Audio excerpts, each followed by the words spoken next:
O Consultório Aberto te convida a conhecer mais sobre o seu xixi, que é um dos maiores indicadores de problemas no nosso corpo, né? Não é só isso, para falar de xixi a gente tem que falar de rins, bexiga e tudo mais que precisa funcionar bem para o resto do corpo também funcionar corretamente. Nosso convidado de hoje aqui no estúdio, né, não é brincadeira não, é o urologista Antônio Moraes Júnior, que é graduado em Medicina aqui pela Universidade Federal de Goiás. Estudou também na Universidade de Las Palmas de Gran Canária, na Espanha. Ele já foi chefe do Departamento de Andrologia da Sociedade Brasileira de Urologia. E essa fera aí que vai falar com a gente, e eu quero agradecer muito a sua presença. E acho que, assim, antes de mais nada, eu queria que o senhor se apresentasse como urologista, que todo mundo acha que urologista é só aquela coisa constrangedora quando o homem completa 40, 45 anos, aí pensa no urologista, mas não é só isso, não, né? Exatamente, Otávio. Primeiramente, boa tarde, muito obrigado pelo honroso convite, poder participar de um programa tão importante hoje em Goiânia, que é o Consultório Aberto. Obrigado à TV Goiânia e um abraço a todos que estão nos assistindo em casa. O que o urologista faz, hein? O que ele faz? A maioria das pessoas sabe o que o cardiologista faz, o neurologista. O urologista, Otávio, cuida do aparelho urinário e reprodutor do homem. E cuida do aparelho urinário da mulher. Então, aparelho urinário, bexiga, uretra, ureter, rins. Cuidado do urologista, que a mulher tem tudo isso. No homem, cuida também do aparelho reprodutor, que é próstata, vesícula seminal, testículo, pênis, escroto de uma maneira geral. O urologista cuida de crianças, recém-natos, cuida de jovens, adultos e idosos, cuida de homens e de mulher. Ele é um clínico, ele é um cirurgião. Você tem que fazer 3 anos de cirurgia geral, depois mais 3 anos de urologista, para depois ter o título de especialista em urologia. Quer dizer, além da faculdade, a gente sabe que médico estuda muito, mas além da faculdade ainda são mais 3 e mais 3. Exato, são 6 anos da faculdade, mais 6 anos da especialização para se tornar um especialista titulado. E aí, vamos lá, urologia pediátrica, que coisa interessante. Temos a urologia pediátrica. A gente não pensa nisso. As subdivisões, bom assunto, subdivisões da urologia. Urologia infantil, pediátrica, urologia da mulher. Tem a parte da endocrinologia que envolve, que é a parte hormonal. Tem o idoso, que seria o urologista especialista mais pelo lado da geriatria.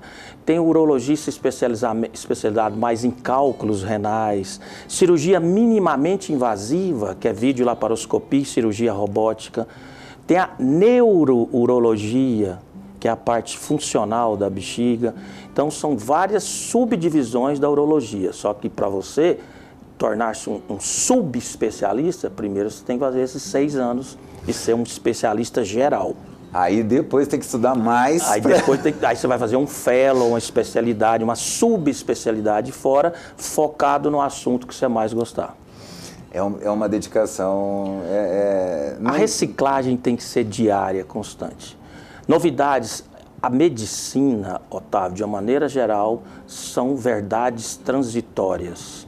Muita coisa que hoje é verdade, amanhã não é mais, e o contrário também pode acontecer. A gente vê isso, eu brinco muito aqui com o exemplo do ovo, né?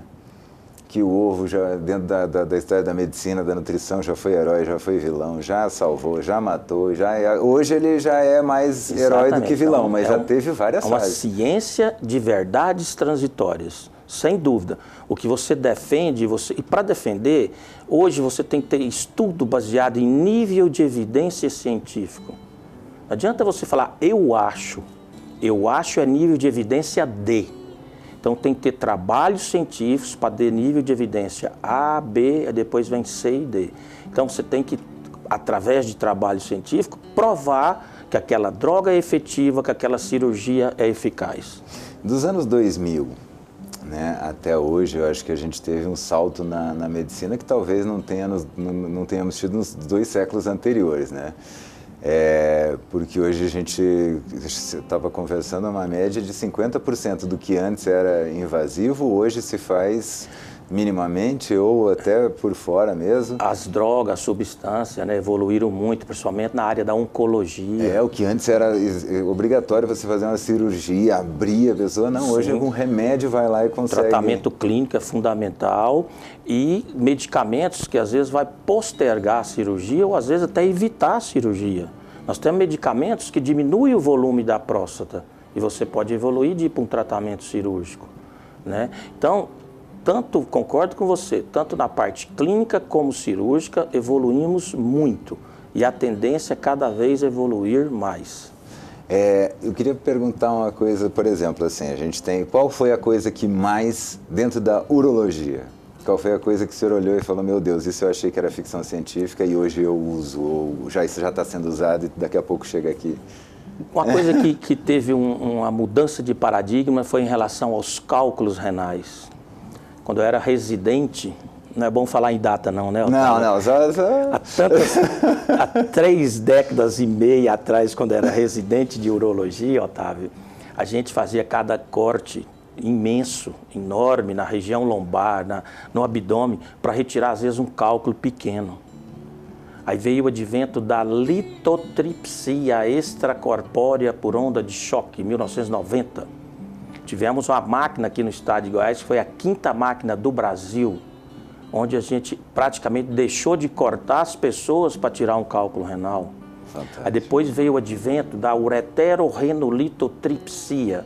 O nome é estranho, mas tem que dar nome difícil para tem um essas canalzinho, chama ureter, você através do vídeo sobe pelo canalzinho, vai lá e quebra, fragmenta o cálculo. A fonte de energia mais usada seria o laser.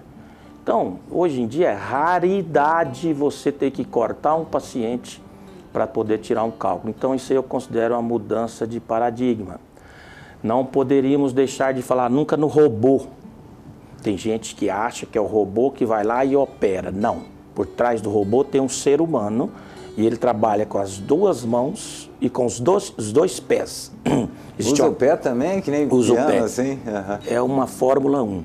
Os 2 pés, as 2 mãos, os dedos, você fica dentro da cabine e você manipula os braços do robô que está instalado no abdômen do paciente. Mas antes, você que programou, você que introduziu o braço do robô e você que coordena toda a cirurgia, todo o tempo cirúrgico é você. Existe uma amplificação da imagem, uma magnificação da imagem e no robô você opera em 3D. É como se você estivesse dentro do paciente, navegando lá dentro e com a pinça do robô afastando as estruturas. É fantástico realmente o advento do robô. Eu brinco, isso aí, o que era ficção científica a gente vê. Tem um livro do Júlio Verne, bem famoso, que daí miniaturizam as pessoas no submarino, injetam na pessoa. E a sensação de quem está vendo, né, a imagem do robô é essa, que você está... Quem já viu filme, planetário, quem já curtiu um 3D, já imagina o que é você fazer uma cirurgia pelo robô. E como ele amplifica 8, 10 vezes, você enxerga detalhes que você... Até 20 vezes a ampliação da imagem. Então, com isso, você tem menos tempo cirúrgico, menos sangramento, melhor qualidade de imagem e depois melhores resultados. O que são melhores resultados? O paciente fica na cirurgia, por exemplo, do câncer de próstata, com menos disfunção erétil, menos incontinência urinária, que é o objetivo fim da cirurgia, claro que associada à cura oncológica. Sim. E essa questão o que pode levar, não só apenas a cirurgia, né, mas o que pode levar um homem ou uma mulher a ter incontinência urinária, que é uma coisa que é talvez um dos maiores medos, eu acho, né? No caso do homem, a cirurgia do câncer de próstata, a gente preocupa basicamente com uma trifeta. São 3 coisas: cura oncológica, preservação da continência urinária e preservação da ereção. Existe o nervo que passa rente à próstata, que vai para o pênis. Aqui a gente tem a próstata, né, esse figo virado de cabeça para baixo. Exato. Lá em cima é a bexiga, aqui é a uretra prostática, essa glândula todinha a próstata. Lá a vesícula seminal, né? Aí o sêmen vem por aqui, daqui ele é jogado fora. Rente à próstata, aqui é o ápice da próstata. Rente ao ápice, de um lado e de outro, passa o feixe vasculo nervoso, que vai inervar o pênis responsável pela ereção. E bem aqui, nesse desenho, faltou desenhar um músculo aqui, ó. Esse músculo é que vai controlar a urina, respondendo à tua pergunta. Se você lesa esse músculo chamado esfíncter externo, se você lesou o músculo, o paciente fica com incontinência urinária, parcial ou total. Então, isso uma das consequências, um dos acontecimentos que pode ter no pós-cirúrgico da cirurgia do câncer de próstata. Importante, então, preservar o feixe vasculo nervoso e o músculo esfíncter externo. No caso da cirurgia, o senhor retira todo esse figo aqui, só deixa as veias. No caso do câncer, a cirurgia chama radical. Prostatectomia radical. O que é radical, Otávio? É tirar a raiz. Então você tira tudo. A próstata e as vesículas seminais. Você corta aqui, corta ali no colo da bexiga, e aí você vai fazer anastomose da bexiga com a uretra. Isso tudo aqui sai fora. Então corta aqui em cima e aqui embaixo e emenda. Exato. E emenda, é isso mesmo. Anastomose dessa região, ali com o colo da bexiga. E aí o músculo... E o músculo está aqui. Quer dizer que você corta rente a ele. Então E o nervo passa aqui no ápice da próstata bilateral. Nessas horas você enxergar 20 vezes maior faz diferença. A magnificação da imagem, o que acontece? Entende-se que tem melhores resultados. Bom. Agora, na cirurgia, isso é cirurgia prostatectomia radical para o câncer. Mas existe a cirurgia para o adenoma. Adenoma é benigno, é o tumor benigno que cresceu. Você preserva essa cápsula. A cápsula prostática você preserva e você tira somente o adenoma, que é a parte da próstata que cresceu. Quando cresce, Otávio, o que você imagina que pode acontecer com a uretra? Vai prensar, né? Vai acabar comprimindo, né? Parabéns, é isso aí, o raciocínio é uma questão hidráulica. Então, quando a próstata cresce, ela cresce para fora, para cima, empurrando a bexiga para cima e obstruindo aqui a luz da uretra. Aí você começa a urinar mais fino, mais fraco, dificuldade para urinar, urina um pouco, depois dá vontade de novo, porque você não consegue esvaziar a bexiga toda.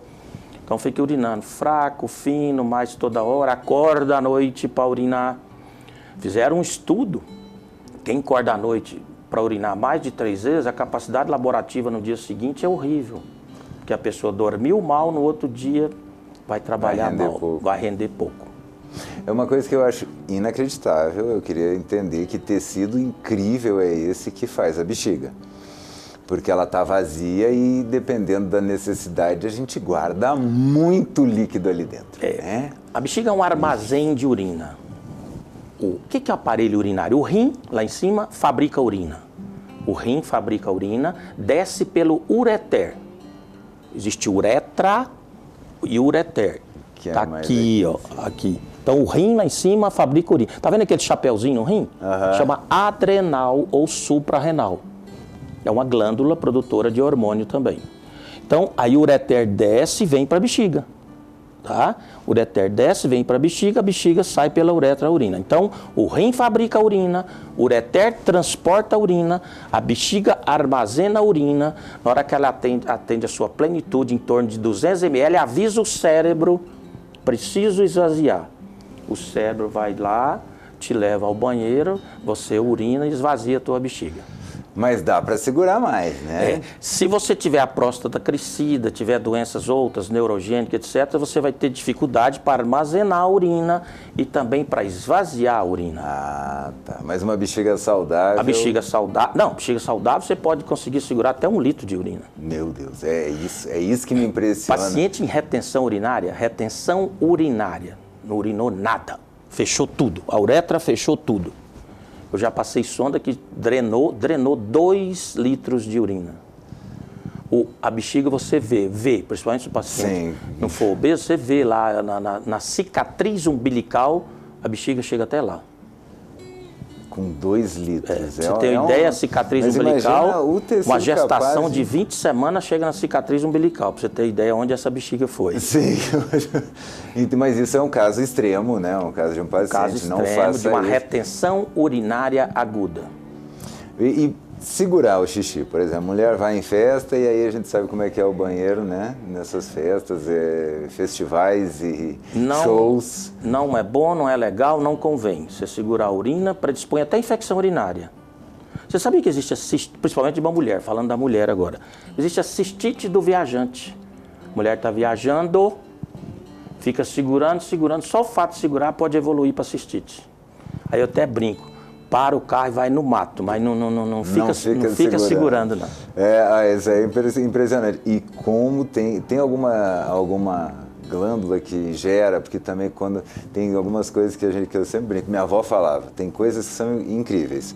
Tomar água quando a gente está com muita sede, e a outra delas era fazer xixi quando a gente está muito apertado, aquele alívio, aquela sensação maravilhosa. Sensação de alívio. Tu vê como é importante aquilo que o senhor falou, manda e o cérebro obriga a gente a ir lá. É o feedback, vai o nervo da bexiga, é da região aqui sacral, da medula sacral, lombar sacral, o cérebro avisa, aí tem um mecanismo de feedback, porque depois que urinou, ela contrai para expelir, terminou, ela relaxa. Você falou em líquido, Otávio. Quanto de líquido você deve tomar por dia? Eu tento tomar no mínimo 2 litros, né? Vamos fazer as contas. Você tem que tomar 35 ml por quilo de peso. Um homem de 70 quilos, se você fizer a maquininha aí, dá uns 2,5 litros. Um homem de 70 quilos. Raramente uma pessoa ingere líquido conforme o organismo necessita. Fica a dica. 35 ml por quilo de peso. Isso aí, se você não for fazer uma partida de tênis, de futebol, etc., aí tem mais aquele débito que você tem que repor. Suou completamente. Então, nas condições normais de temperatura e pressão, você deve ingerir 35 ml por quilo de peso. E agora na seca? Essa umidade baixa de ar. Mas se você estiver em repouso, trabalhando, igual a gente está aqui, os 35 ml por quilo está legal. E aquele exercício físico em sol a pino agora, assim, dá para fazer ou tem que cuidar um pouquinho mais agora, né? Você fala em termos de perder urina? O que acontece? A gente sua, mas parece que a gente não suou. Está tão seco que a gente está correndo, por exemplo, e o ar já bate e já seca. A sensação que a gente tem é que a gente não suou. Isso é culpa da baixa umidade do ar. Aí você tem que repor aquele débito do exercício a mais que você fez, além dos 35 ml por quilo de peso. Tomar mais um meio litro ali. Tomar mais um... Realmente, aí você tem que estar com a squeeze de água do lado ali para ficar repondo. Por que a mulher ela tem mais essa questão da infecção urinária que o homem? Boa pergunta, essa não podia faltar, hein?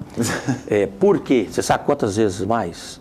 Olha, os dados são incríveis. 80% das mulheres vão ter infecção urinária um dia na vida. 80% das mulheres. 4 em cada 5. Isso. Dessas, um dia na vida. Dessas, 20% vão evoluir para cistite, para infecção complicada, recorrente. Por quê? Aspas, vou fazer uma brincadeira. Nesse ponto, Otávio, as mulheres não foram bem feitas. Calma, não briguem comigo. A estatística que diz isso. A mulher tem a uretra curta, próximo da vagina e próximo do ânus. Então, por culpa da anatomia da mulher, respondendo a tua pergunta, por culpa da anatomia da mulher, ela tem infecção mais por causa dessa anatomia da proximidade, ânus, vagina, uretra. Então a culpa é dos vizinhos, basicamente. Em todas as idades. Quando criancinha, xixi, cocô, fralda, predispõe.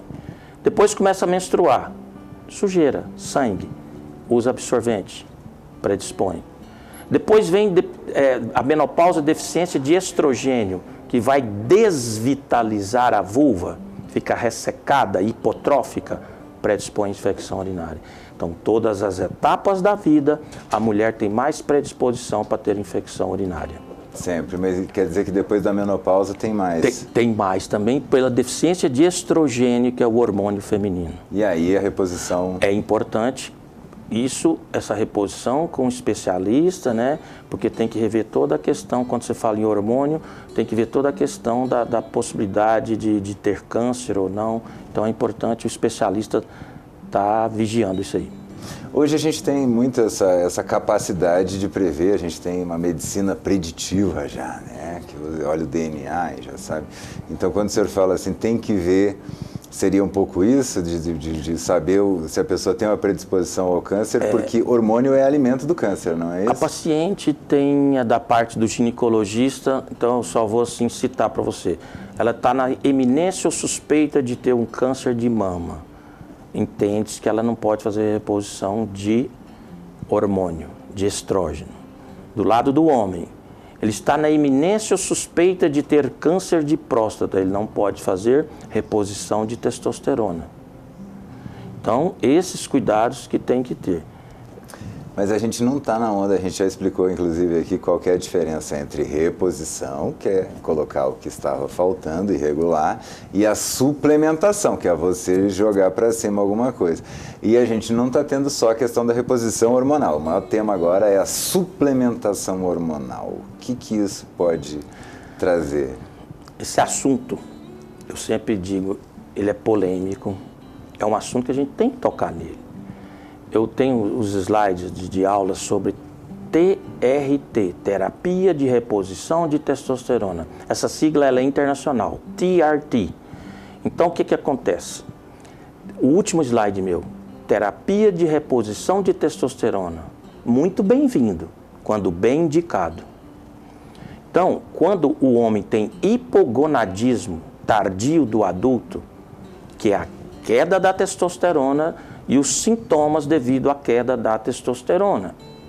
Um homem com queda da testosterona, Otávio, o que ele pode ter de sintomas? Vamos lá?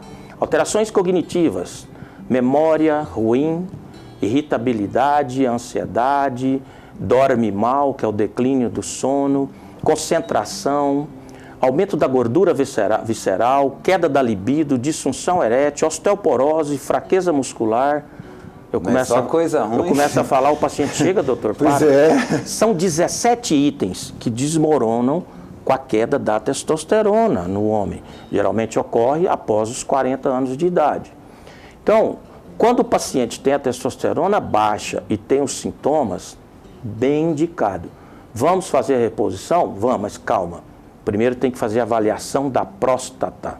Importantíssimo, o toque retal e o PSA, que é o antígeno específico da próstata, que é uma proteína produzida pela próstata, ela tem que estar em níveis normais e o toque retal normal, aí sim você inicia a reposição de testosterona. E tá ok.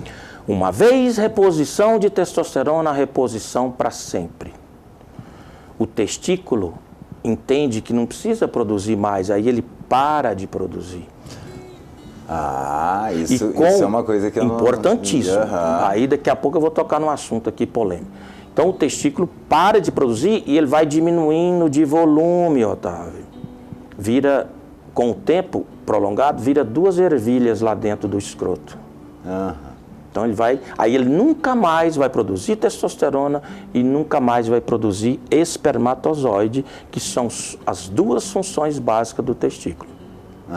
Células de Leydig produz testosterona, célula de Sertoli produz espermatozoide. Deixa de produzir as 2 coisas. Aí, Otávio, fica aqui a dica, fica o recado.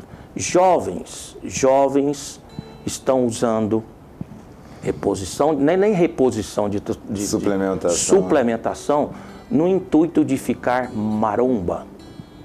Usa como anabolizante para ficar maromba, e sem orientação, chega no consultório menino novo de 25 anos, com testículo pequenininho e com espermograma, Otávio, com azoospermia. O que é azoospermia? A ausência total de espermatozoide, como se ele tivesse feito vasectomia. E isso pelo uso prolongado da testosterona. E o pior, Otávio, muitas vezes irreversível. Algumas vezes dá para você refazer o eixo, mas nem sempre é. Aí o paciente vai ter que usar testosterona. Paciente jovem, 25 anos, nunca mais vai conseguir ser pai e vai ter que usar testosterona para o resto da vida. Então, por isso que eu disse que é um assunto polêmico. Está acontecendo muito, principalmente em Goiânia, o uso indevido de testosterona em homens jovens que não tem nada a ver, que não precisariam usar essa testosterona. Goiânia é considerada uma cidade fit, né? A gente tem diversas academias, a gente tem muitos parques, então as pessoas gostam e aí realmente talvez exista essa cobrança, né? O povo todo de gominho lá nas redes sociais, tirando foto, corri 10 km, jogou uma água no corpo ali, fez isso. E sabe quando o cara entra em parafuso, Otávio? Ele tá maromba, né? Exibindo toda a sua massa muscular, certo? Aí ele para de usar. Otávio, o músculo vira literalmente mochiba. Cai tudo. Aí ele olha no espelho, não encontra o maromba mais, o que ele faz? Volta a usar a testosterona. Porque bate desespero. A testosterona deve ter de 300 a 1000 nanograma por decilitro. 300 a 1000. Esses caras usam até chegar a 3.000, 4.000. Sabe o que acontece, Otávio? O sangue fica grosso. Hemoglobina e hematócrito vão subindo. O sangue fica viscoso e grosso. O que acontece? Pode dar infarto agudo do miocárdio e AVC, derrame. E morre. Jovens, pelo excesso de testosterona no organismo. E também parece que a testosterona, o resultado da queima dela em excesso também é tóxico, acaba sendo tóxico. E outra coisa, pode advir câncer de testículo, entre outros. E nós falamos dos jovens. E os adultos que estão na iminência de ter um câncer de próstata, PSA elevado, ter um nódulo no toque, quer dizer, só falta a biópsia para fechar o diagnóstico. Aí você dar testosterona, você está colocando gasolina no fogo. Então, é o que eu digo, muito bem-vindo, quando bem indicado e para quem precisa. Fica a dica. Quem recomenda, né, testosterona, quem recomenda a reposição de hormônio é médico, né, não é personal. Otávio, me perdoa, deveria ser. Deveria ser. Deveria, mas não é. Infelizmente, está tendo uso indiscriminado, Otávio, nas academias. Eu posso chegar e comprar livremente? Conseguem, né? Posso comprar livremente? Esse dia apareceu aí na TV aberta, o cara foi preso e ele tinha uma coleção de anabolizante na casa dele, vendia na academia para todo mundo, né? É bastante complicado isso. É complicado. E qual que seria o tratamento, por exemplo? Né? Você falou que vai fazer a reversão... refazer o eixo. Então, refazer o eixo. O que é o eixo? Tem hipotálamo, né? Os hormônios de origem central. Hipotálamo, hipófise, furar uma agulha aqui, sai dentro da hipófise. Hipotálamo, hipófise suprarrenal, aquela glândula. Aquela que fica em cima do rim. Isso, E lá embaixo o testículo. Na mulher é a mesma coisa, lá embaixo o ovário. É isso aí. Os chapéuzinhos lá em cima. Os chapéuzinhos lá em cima. Deixar um pouquinho mais aberto. No limite da borda da TV, você está vendo, que é a suprarrenal. Lá em cima, o chapéuzinho. 95% de quem produz, isso aqui é da mulher, né, no caso. Mas 95% de quem produz testosterona são os testículos. 95%. E 5% a suprarrenal. 5%. Por isso, você lembra que são os eunucos? Sim, que eles castravam os caras para vigiar o harém das moças lá na época do Alexandre o Grande, lembra? O ser humano era tão ruim que até para compor coral e ter o homem com uma voz mais fina, eles faziam. Castrava os... O que é castrar? Retirava os testículos. Aí, para vigiar o harém. Na hora que viu, os caras estavam trabalhando lá. Por quê? Porque tem os 5% da suprarrenal. Não adiantava só. Pois Que coisa impressionante. Então fica um alerta de realmente... esse assunto que Por que fica preguiçoso tão rápido assim? Você falou, não, começou a tomar, vai ter que tomar pelo resto da vida. O testículo para de produzir. E rápido. Ele entende, na literatura está escrito desse jeito, ele entende que não precisa produzir porque está repondo. Aí ele para, a célula de Leydig não funciona mais. E vai hipotrofiando até atrofiar. Hipo pequeno, a atrofia já acabou. Quando a atrofia que vira ervilha é irreversível. E essa questão do músculo, o que alguém realmente que vai ter que parar? A pessoa está lá fazendo a reposição, sem ser a suplementação. E aí foi lá e o PSA deu uma alteração, vai ter que parar. O PSA alterado, para, faz o washout, que é a limpeza, vão fazer os exames, toque suspeito, PSA suspeito. Hoje tem um exame importante, que é a ressonância magnética, de preferência multiparamétrica de 3 Tesla da próstata. Fazer ela pré-biópsia é muito importante, enriquece muito o diagnóstico e o prognóstico. Aí você faz a biópsia, deu positivo, vamos tratar o câncer. Aí depois que curar o câncer, operou, curou, pode sim usar a testosterona, tá? Depois de curar. Passou pelo crivo do tempo da cura, está curado, pode usar sim a testosterona. Não vai... Uma coisa que o senhor acabou de falar, a diferença entre diagnóstico e prognóstico. O diagnóstico eu descobri que o cara tem câncer de próstata. Qual que é o prognóstico dele? Qual que é o prognóstico? O câncer dele é um câncer não agressivo, tem 3 tipos de câncer de próstata. Confinado à próstata, localmente avançado e metastático. Então o cara é metastático, está com metástase para a coluna, para fora da próstata. Então o prognóstico ruim. O prognóstico é o futuro dele, da evolução dele. Prognóstico ruim, ele já tem metástase. Não, o câncer está confinado à próstata, fez a cirurgia radical, resolveu. Prognóstico bom. Quando que a gente vai? Que eu brinco, né? O pessoal só lembra do senhor na hora realmente do Novembro Azul, né? Aí vem a campanha, os consultórios, tudo lotado. Mas quando que a gente deve ir no urologista? Vamos lá. A Sociedade Brasileira de Urologia preconiza que todo homem acima de 50 anos tem que fazer o exame preventivo da próstata. Se tem uma história familiar, teu pai teve câncer, teu irmão teve câncer após os 45. Sabe o que eu faço? Todo mundo acima dos 40. Por quê, Otávio? É porque a medicina trabalha com estatística. E a medicina para a saúde pública é muito cara. Então, quanto mais cedo eu puxar para fazer o diagnóstico, né, precoce, mais vai onerar para o serviço público. Então, preconiza que, repetindo, após 50 anos para todo mundo e após 45 anos quem é grupo de risco. Quem que é grupo de risco, Otávio, de ter câncer de próstata? Quem é grupo de risco? Essa é uma boa pergunta. É aquele que na família tem um parente de primeiro grau que teve câncer de próstata, ou pai ou irmão. Aquele que é obeso mórbido tem o dobro de chance de ter câncer de próstata. E aquele que é a raça negra, o preto, tem o dobro de chance de ter câncer na próstata. Esses são chamados fatores de risco. Entende-se também, com menor nível de evidência, que quem come muita carne vermelha, excesso de proteína, tem mais chance de ter câncer de próstata. Mas isso ainda está em análise. Isso aí, assim, não tem um estudo de nível de evidência tão bom. Mas você vai encontrar estudo falando isso. Por isso que no Japão tem menos câncer de próstata no mundo, que come mais peixe. Por isso que no Brasil quem tem mais câncer de próstata são os gaúchos, que ingerem mais carne vermelha. Então, mas esse trio aí, ó, obeso mórbido, a raça negra e o história familiar, tem o dobro de chance de ter câncer na próstata. Otávio, presta atenção. A cada 8 minutos nós temos um diagnóstico de câncer de próstata no Brasil. A cada 40 minutos nós temos um óbito por câncer de próstata no Brasil. Então, se já tem 40 minutos aqui o programa, já morreu um de câncer de próstata. Então, vejam bem, 8 minutos diagnóstico, 40 minutos um óbito para câncer. De cada 6 homens, um tem ou vai ter câncer de próstata.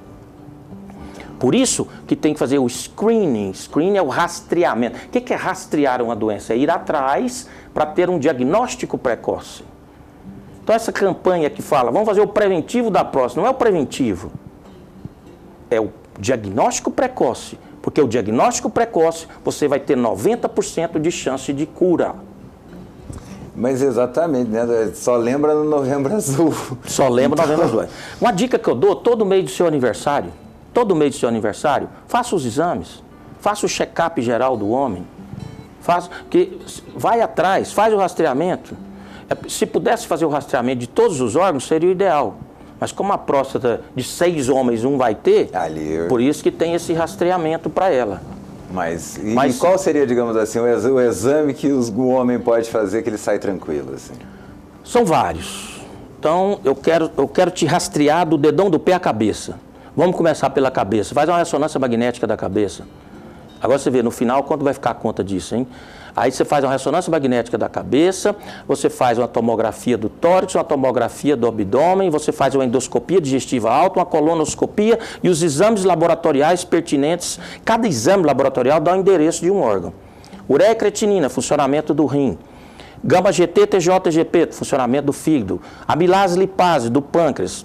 O CEA é um marcador não tão confiável, mas é um marcador de tumor do cólon. Aí se associa com a colonoscopia. Então, dá para fazer um check-up. E hoje nós temos, inclusive, o PET-CT de corpo inteiro. Ah, está chegando aqui, vai chegar em Goiânia, notícia de primeira mão. Vai chegar em Goiânia mês que vem uma ressonância magnética que vai fazer um mapeamento de todo o teu corpo. Todo. Como se fosse um PET-CT do corpo inteiro. Vai chegar em Goiânia aqui em breve. Ou seja, vai te, vamos dizer, já, você vai criar um aí, em vez de fazer, você 3D, assim. Em vez de fazer da cabeça, do tórax, do abdômen, num só você já faz tudo. Do corpo inteiro. É isso que eu estava falando. Tem como fazer? Tem, mas... Foi... Aí, se os planos de saúde ouviram falando isso aqui, eles vão ficar loucos, né? Esse cara vai quebrar os planos de saúde. E o serviço público também não dá conta. Primeiro que não oferece. Então, na teoria, é isso que eu estou te dizendo, Otávio. Mas na prática, você colocar isso em prática, vai onerar muito os planos de saúde e vai onerar muito o serviço público. Porque pouca gente tem condições financeiras de fazer estudo a nível particular. Mas a gente já sabe também o quanto que o que é investido em prevenção evita ali na frente, né? Se eu tenho Vamos lá, um medicamento oral para tratar câncer de próstata. Você está sentado? 16 mil reais uma caixa de um medicamento. Quando está um câncer de próstata já com mais avançado. 16 mil reais por mês. Se consegue detectar isso antes. E o serviço público paga. Por que paga? Sim. Porque foi aprovado pela Anvisa. Então, passou pela Anvisa, aprovou, o plano de saúde é obrigado a pagar. Inclusive, a gente tem uma farmácia aqui, né, de remédios de alto custo. Centro Juarez Barbosa. Salva a vida de muita gente. Centro Juarez Barbosa. Salva a vida de muita gente. Exatamente. Ardência e dor para urinar. O que pode te No homem ou na mulher? A mulher tem mais? Vou te explicar por quê. Ardência no homem. O homem não tem infecção urinária de graça. Põe isso na cabeça. O homem não tem infecção urinária de graça. Tem que ter alguma coisa por trás disso. Ou ele tem um cálculo, ou ele tem uma infecção... Desculpa, gente. Ou ele tem uma pedra, um cálculo, ou ele tem, às vezes, uma uretrite. O que é uretrite, Otávio? É uma IST, infecção sexualmente transmissível. Pode ser uretrite gonocócica, que é a gonorreia, e a não gonocócica, que é a clamídia. Aí dá aquela ardência, porque o canal da urina do homem é o mesmo canal genital urinário, diferente da mulher. Mulher tem vagina, uretra. Na uretra o homem passa o quê? O sêmen e a urina. O esperma e a urina. É compartilhado a então, estrada, o homem, né? aí ele tem uma ardência, porque está com a clamídia, uma uretrite, IST, e está achando que é infecção urinária. Infecção urinária no homem é mais comum no idoso, porque a próstata cresce e ele não consegue esvaziar a urina. Aí ele anda sempre com meio tanque. Cresceu, obstruiu, fica com meio tanque lá de urina, não consegue esvaziar, aí urina parada, infecção. Quer dizer, ele tem um motivo. A próstata cresceu, obstruiu, represou a urina, infecção. Tem uma pedra, pode ser no ureter, pode ser na bexiga, o cálculo está obstruindo, a urina parou, infecção. Urina não pode ficar parada, Otávio. Tem que ir embora. Nem no homem, nem na mulher. Urina parou aqui na bexiga. Ó. Então, se tiver um punhado de urina aqui, chama resíduo pós-miccional, RPM. Resíduo pós-miccional elevado. Meio de cultura para crescer bactéria. Então, o homem sempre tem que ter um motivo, Otávio, para ter infecção urinária. Agora, a mulher tem infecção urinária de graça por causa da anatomia da mulher, que é onde eu brinquei que elas não foram bem feitas. Que eu tenho os vizinhos meio sujos ali, exatamente. Né? A uretra é curta, a uretra do homem é longa. A uretra do homem é longa e não está próximo de nada contaminado. Já da mulher é a uretra curta, próximo da vagina, próximo. Então, na mulher, deficiência de estrogênio faz ter infecção urinária. Intestino preso faz ter infecção urinária. Diarreia faz ter infecção urinária. O coito, tem mulher que tem a cistite pós-coito. Tem a cistite da lua de mel, olha aqui. Sério? Que trauma. Não, essa não... Que trauma, né? Já volta com uma lembrança péssima. Trauma para sempre, porque não é que o cara contaminou ela, não, o homem não tem culpa. É o trauma direto porque a vagina é colada ali na bexiga. Então é cistite pós-coito, devido ao trauma na bexiga durante a atividade sexual. E a primeira pergunta que eu tenho aqui é da Solange. Ela pergunta quais os problemas que podem acontecer devido à pedra nos rins, se ficar muito tempo com ela. Boa pergunta, Solange. Solange. Cálculo dentro do rim, Solange. Cálculo dentro do rim, na maioria das vezes, não traz nenhum problema. Eu até falo para os pacientes assim, ó, eu prometo, dentro do rim não dói. Só dói, Solange, quando sai do rim e entra nesse canal, ureter, aqui, ó. Então a pedra aqui dentro, deixa quieto, tá? Pode ser pequena ou grande, mas se ela entrar aqui, ó, entrou aqui, ureter, ele contrai. Não devia chamar cólica renal, viu? Tá? Deveria chamar cólica ureteral, porque é ele que contrai, é ele que contrai e ele que leva a dor. Mas se tiver aqui dentro, ó, isso aqui é chamado via excretora, a pelve renal e o ureter. Isso aqui é a parte histológica do rim, né? São os chamados glomérulos. Bom, vamos voltar... Doutor, sabe muito. Vamos voltar no tema da Solange. Se o cálculo tiver descido por ureter, Solange, por ureter, você vai ter cólica renal. 70% dos cálculos são eliminados espontaneamente. 70% são eliminados espontaneamente. 30% não vão sair. Aí depende dos aparelhos, da tecnologia, para a gente quebrar esse cálculo e retirar ele. Tem uma pergunta boa aqui. Quando saber se eu estou com pedra no rim e dor nas costas? Ele quer saber assim, quando que é dor nas costas, eu chego direto... A gente tem muito... O paciente tem lombalgia, dor da musculatura da coluna lombar. Aí já chega no consultório, ó, tá pegando... Só o jeito de pegar eu já sei que não é rim. Ah, é? Ele põe a mão nas cadeiras. Ele põe a mão nas cadeiras. Doutor, tô com a dor nos rins. Mas é ali onde as costas já começam a mudar de nome. É a articulação da coluna lombar com a bacia ali, né? A chamada lombalgia. É uma dor da musculatura lombar que leva, geralmente, postural. A gente fala até que é uma lombalgia postural, relacionada à postura. Essa pessoa está com excesso de peso, essa pessoa está tendo um colchão inadequado, postura inadequada. Então, o médico que tem experiência, só de contar a história, a gente sabe se é rim ou se não é. E depois nós temos os exames complementares, né? E aí tem a Ana Máximo, ela falou o seguinte: tive uma pedra grande no rim e retirei há alguns anos, quer dizer que deve ter cicatriz. E desde lá, nunca deixei de sentir a sensação de ter um corte dentro do meu corpo. Ela até tem a sensação... Entende que ela tirou na época do corte. Né? Ela disse que tirou ela não está errada, não. Fica sequela mesmo, corta músculo. Para chegar até o rim, você corta 3 grandes músculos. Por isso que era... Oblíquo externo, oblíquo interno e transverso. Que lá... pode falar. O tempo de recuperação de uma cirurgia lá atrás e agora? Hoje eu tiro um cálculo do ureter, hoje à tarde, agora à tarde, pelo ureterorreno, né, que eu te falei. Amanhã cedo vai embora. Não tem sangramento, não tem corte, nada. O outro fica no mínimo 3 dias com dreno e sangue, dói muito. Cortar músculo, Otávio, dói muito. E pode às vezes ficar doendo. Fora a hérnia que pode formar, tá? Papo. Uma hérnia lombar devido a ter cortado os músculos. Cortado e aí... Aí cicatrização do músculo é que faz essa hérnia. Perguntaram também aqui, deixa eu só confirmar o nome, mas perguntaram se tem uma alimentação que previne a infecção de urina. Eu já ouvi, a gente ouve muito falar do cranberry, acho que né, que muda o pH. Eu vou coçar a cabeça aqui. Olha, não sou eu que estou falando. Em 2016, a Sociedade Europeia de Urologia disse que o cranberry é tão bom quanto um placebo. Não sou eu que estou falando, porque para quem ama o cranberry, se eu falar isso, né? Então... Placebo é aquele remédio que não funciona, né? Isso é. Então, o que acontece? É importante você ingerir frutas cítricas.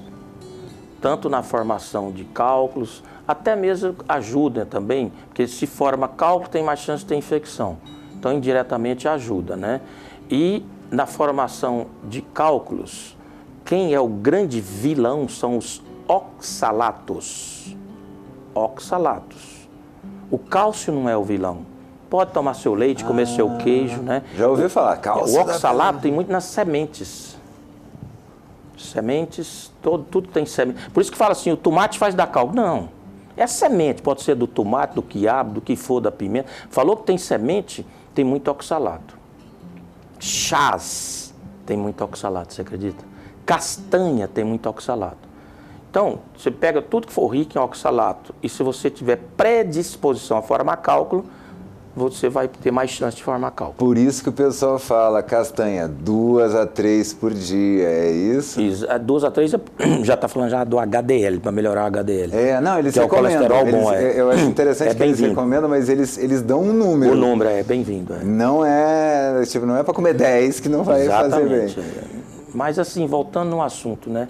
Ingerir muito líquido, cuidados com a higiene, é a melhor opção para você evitar na mulher de ter infecção urinária, sem dúvida.